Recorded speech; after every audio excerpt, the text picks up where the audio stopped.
Shalom, shalom, Sister Deborah, prophetess in the wilderness.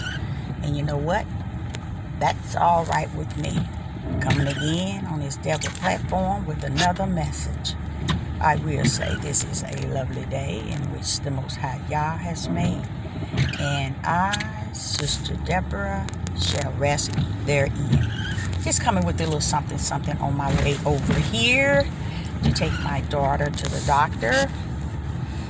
I think she has strep throat. I think that's what they call it.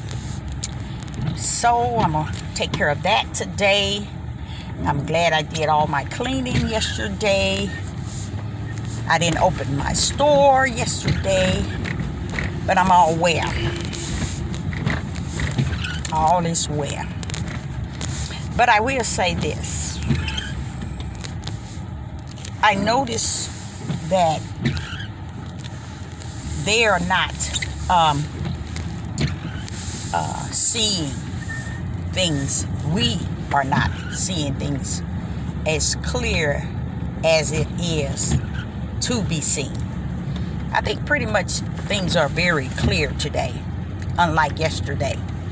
Today is what was in the dark shall come to the light in the last days. That is so fulfilling and so true, because we want so bad to hang on to yesterday, because yesterday hides today. So if we hang on to yesterday and hope that yesterday has the answer to today, it does, as long as it's in the darkness. That which is in the dark shall come to what? The light in the last days. And that's what people don't want to accept, is the fact that the things of yesterday was dark and is darkness and was a lot of darkness. That's why even Christ had to come to redeem us out of that darkness. But a lot of people will never understand that, even though they call themselves scholars and they know the Torah, they know the Bible back from front to back. They would never own up to that. And that's on them, because that means they're going to always walk in the darkness of yesterday, not understanding the marvelous light that is before us. Now, there's a lot of pain and sorrow comes with the light when it's revealing the darkness of yesterday. Let me say that again. A lot of pain and heartache comes with the darkness of yesterday being revealed in the light of today. And a lot of people won't own up to that either. But it's all well. It's only for those who once sat in darkness but can now see the marvelous light. Hallelujah! So that's who it's for. I sit back and I think about how things was based on what we can read, and how things is based on what we're living in and seeing and beholding ourselves. And I measure the both. And they both come hand in hand, believe it or not. Because if it wasn't, darkness wasn't present, then we wouldn't understand what light is. Okay? If right wasn't present, we wouldn't understand what unrighteous really is. If cold wasn't present, we wouldn't understand what hot is. If up wasn't present, we wouldn't understand what down is. One thing I can tell you that's in the Ruach HaKodesh teaching is letting you know many things Yah have set forth in his will comes in twos. You think of the potter of the clay. He caused one to do righteous and one to, and mold one into righteous and mold one into unrighteous. But he's the potter. So he can do that. Why is it he can do that? Because he knew before it was created by his right hand. He knew already what it would be in the mind, the spiritual mindset of it. See, and that's what we don't return, what we're trying to take from him, which is his power. We can't take that from him. You can't do it, y'all. You won't win. You will never win. You got to let the power of who he is rest and continue where it's at, and trust in it, lean to it. You know, look for it, desire it, want it. But you don't want to take it as if it's all belong to you, because it can't be. We have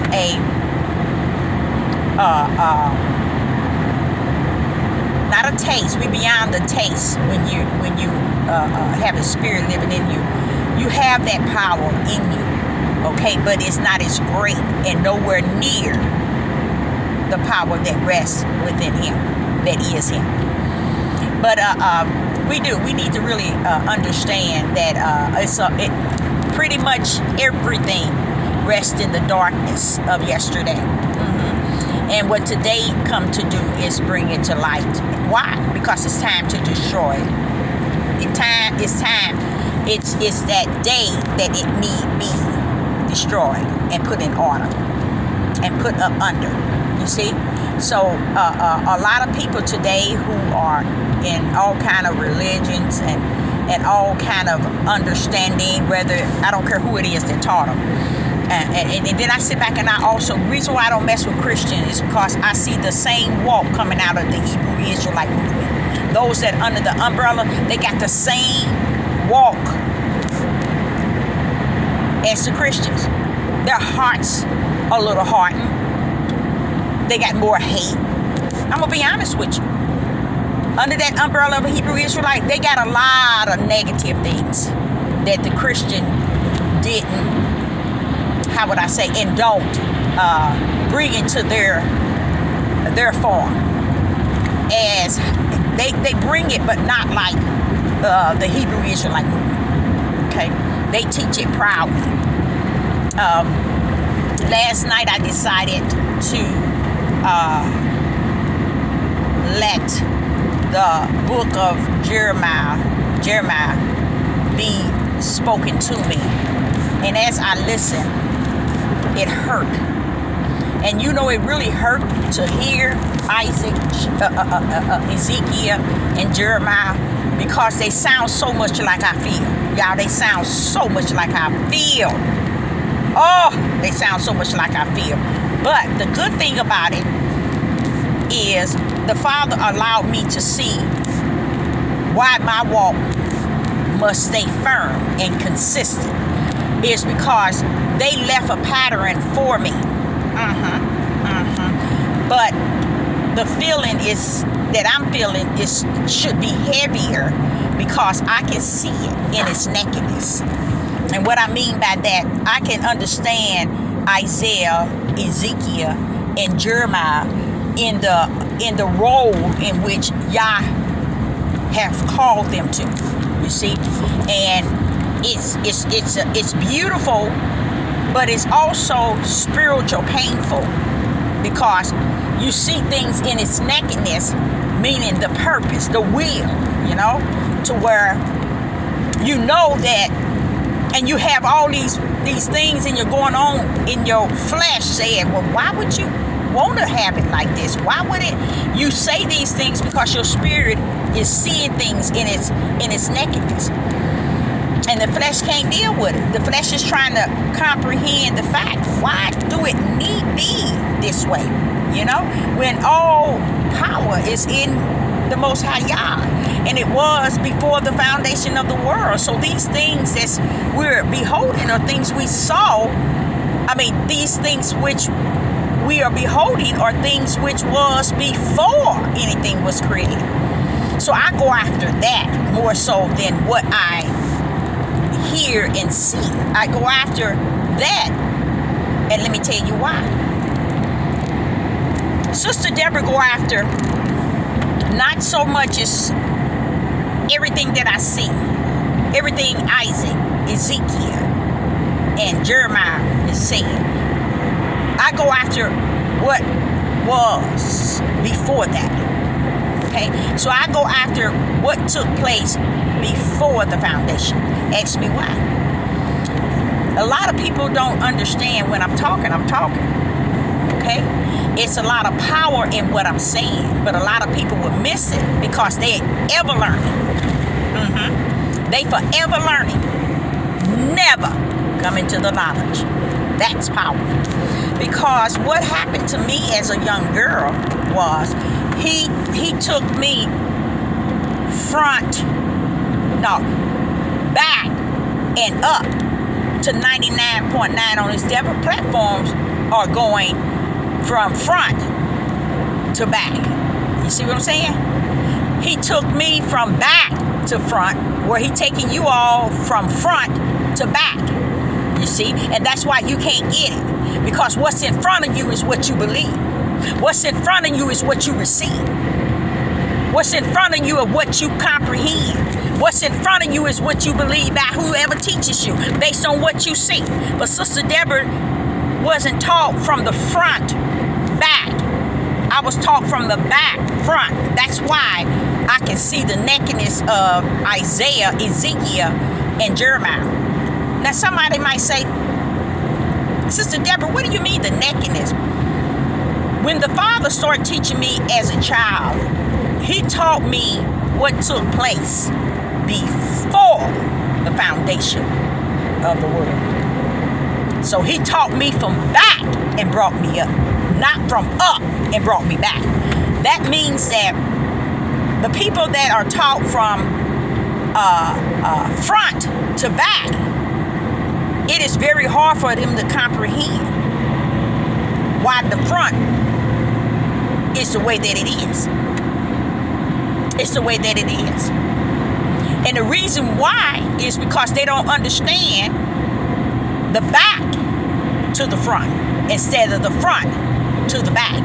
Meaning, a lot of people that's learned in this day and time and think because their father was a pastor, their father was a priest, or a father was a bishop, or teachers, and they was up under teachers, they was this and they was that in the church, or in the whatever under religion they were in, or whatever teaching they were in, and they marvel off of he that taught them, because they felt that he that taught them brought them to where they at today. Let me shoot them down with that. I'm going to shoot you down.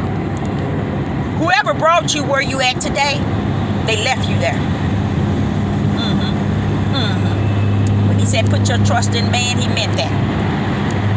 When it come down to spirit and truth, when it come down to faith, when it come down to endurance, when it come down to long suffering, meekness, that is spirit. See, your teacher, your pastor, your leader, your bishop, your priest, your father, whoever can't take you there. That got to come from the upper higher and the higher upper. You see what I'm saying? You can't just go there when you want, you see, and think you can control it and manipulate it because you can precept, because you can line, because you can little here. Oh, I know Greek, I know Hebrew, I know Torah. You can't know this because the true teacher that teach His elects the way that He wants to mold and shape them in the potter's hand, which is His. Don't let Him put that right hand on you. You better watch yourself, because that right hand will do a job on you.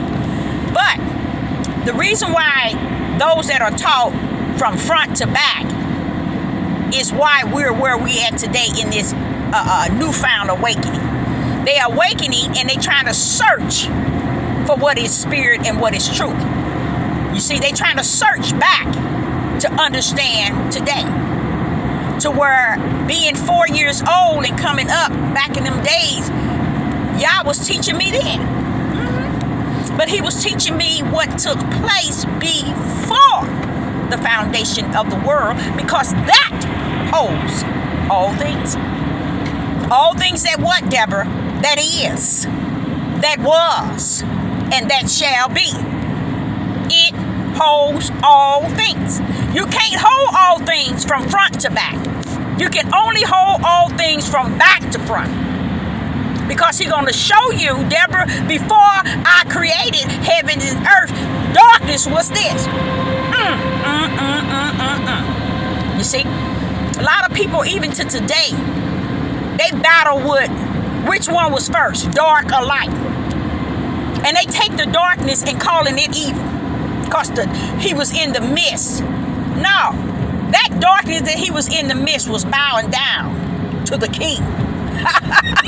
Because the light has to bow down, hallelujah, to the creator. You see, and you're making the dark that was the mist evil. I've heard guys on YouTube teach that the darkness was evil, and they're so ignorant. The darkness bows down to the Most High Yah. Give him glory, give him honor. You see? So that mist that you saw, the water that was present before he created everything, and you saw his spirit hover over it, was because the king had to tell his elects, I saw myself in the midst of that which was. See, he can't see himself as light trying to share his glory. You see? He can only be seen when all things has to bow down to when he show up. So the darkness needed to be present, because even he tells you in the New Jerusalem, you ain't gonna need no light. You ain't gonna need no sun, no moon, no stars, because he is the light. When that's how he was at the beginning, you guys. It wasn't that darkness was evil. You see, that shows you the mindset, but it shows me as an elect of the Most High Yah that I understand the darkness in which I speak it of. You see, so Sister Deborah, is going to have to, my phone is dying out for some reason or another, so I'm going to get back with you. So enjoy this, I hope. Shalom and shalom.